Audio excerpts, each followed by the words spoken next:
جب بھی کوئی سائل کسی سے مانگتا ہے تو دو طریقے ہوتے ہیں. کچھ سائل ایسے ہوتے ہیں جو کوئی بات نہیں کرتے، سیدھا کے ہاتھ پھیلا دیتے ہیں.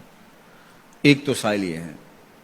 اور سائل مانگنے والے جو بڑے اچھے طریقے سے مانگنے کا بھی فن جانتے تو ان کا طریقہ یہ نہیں ہوتا کہ کسی کے آگے جا کے بس ہاتھ پھیلا دیں. پہلے وہ اس کی تعریفیں کرتے ہیں، پھر جو ہے وہ اس کی رحم دلی کا ذکر کرتے ہیں، پھر اس کے مال و اسباب جو اس کو دیے گئے ہیں ان کے قصیدے پڑھتے ہیں، پھر اپنی وفاداری کا اظہار کرتے ہیں، پھر جھولی پھیلاتے ہیں. تو یہ دوسرا اور مہذب طریقہ ہے. ایک تو مانگنے والا اپنی ضرورت کو یوں ہی کسی کے سامنے رکھ دے، اور ایک یہ ہے کہ مانگنے والا اپنی ضرورت کو رکھنے سے قبل جس سے مانگ رہا ہے پہلے اس کی تعریف کرے.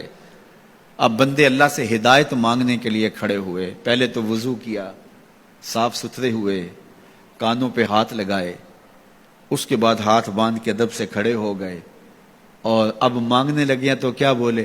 الحمدللہ رب العالمین.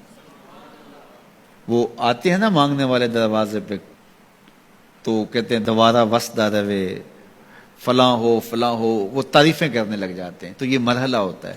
ابھی اس نے سوال لب پہ نہیں لایا ہوتا تو گھر والا پہلے بچے کو کہتا ہے جا اتنے پیسے اس کو دے گیا. میاں وہ تو آپ کی تعریفیں کر رہا ہے، مانگ تھوڑا رہا ہے. وہ سمجھتا ہے جو تعریفیں کرنا شروع ہو گیا یہ مانگنے کے لیے تو کر رہا ہے. اللہ اکبر. تو جب بندہ الحمدللہ کہتا ہے رحمتیں اسی وقت برسنا شروع ہو جاتی ہیں. الرحمن الرحیم.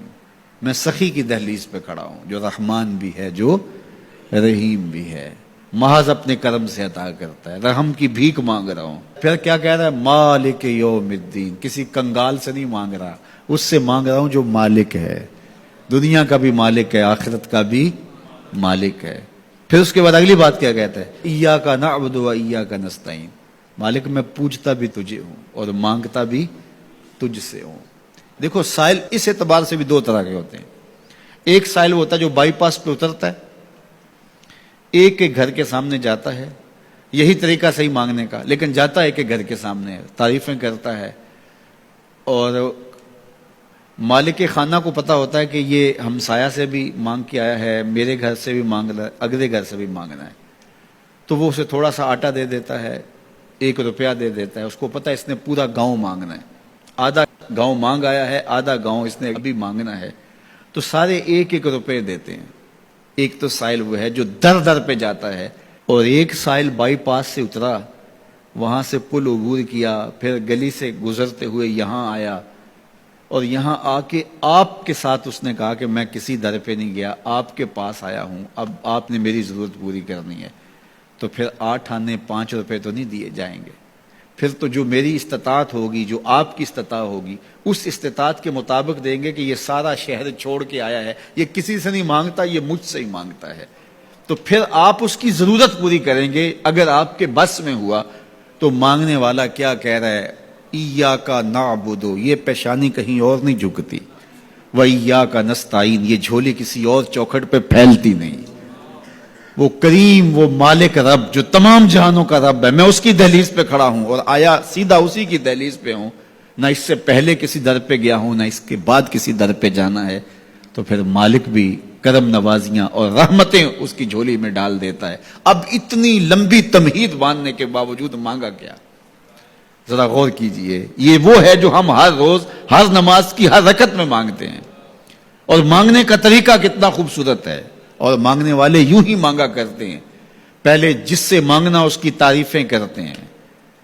آپ نے مانگنے والوں کو دیکھا جو سلیقے سے مانگتے ہیں، تیرے بچے وسدے رہیں، تیری جد آباد رہے، تیرا خاندان آباد رہے. وہ مانگتے ہیں اس طرح، پہلے تعریفیں کرتے ہیں، پھر کہتے ہیں تیری فیکٹریاں چلتی رہیں، تیرے جو ہے تیری جائیداد بڑھتی رہے. تو وہ اس کے خزانوں کا ذکر کرتے ہیں، اور پھر کہتے ہیں کہ یہ فقیر نہ مانا تیری چوکھٹ پہ آیا ہے، اس کی ضرورتیں تو پوری کر دے. اب بندہ بھی اللہ کے حضور جب حاضر ہوتا ہے تو مانگنے کا سلیقہ کیا ہے؟ سب سے پہلے کہتا ہے الحمدللہ رب العالمین. میں کسی کنگال کی چوکھٹ پہ نہیں آیا، تمام جہانوں کے پالن ہار کی چوکھٹ پہ آیا ہوں. اسی کی تعریفیں اختیاری بھی غیر اختیاری بھی، واسطے کے ساتھ بھی بلا واسطے کے ساتھ بھی. اسی کی خوبیاں ہیں، سارے اسی کے کمال ہیں، وصف سارے اسی کے ہیں. پھر اس کے بعد کہتا ہے الرحمن الرحیم، وہ رحمان بھی ہے وہ رحیم بھی ہے۔ پھر اس کے بعد کہتا ہے مالک یوم الدین، وہ دنیا کا ہی مالک نہیں، آخرت کا بھی مالک ہے، یوم حساب کا بھی مالک ہے۔ پھر اس کے بعد اپنی وفاداری جتلاتے ہوئے کہتا ہے ایاک نعبد و ایاک نستعین، مالک سارا جہاں بس رہا ہے، میں نے کسی سے نہیں مانگا، میں نے جھولی تیری چوکھٹ پہ پھیلائی ہے، میری پیشانی تیرے حضور جھکتی ہے، یہ پیشانی کسی اور کے حضور کبھی نہیں جھکی نہ جھکے گی۔ یہ سب عرض کرنے کے بعد پھر مانگتا کیا؟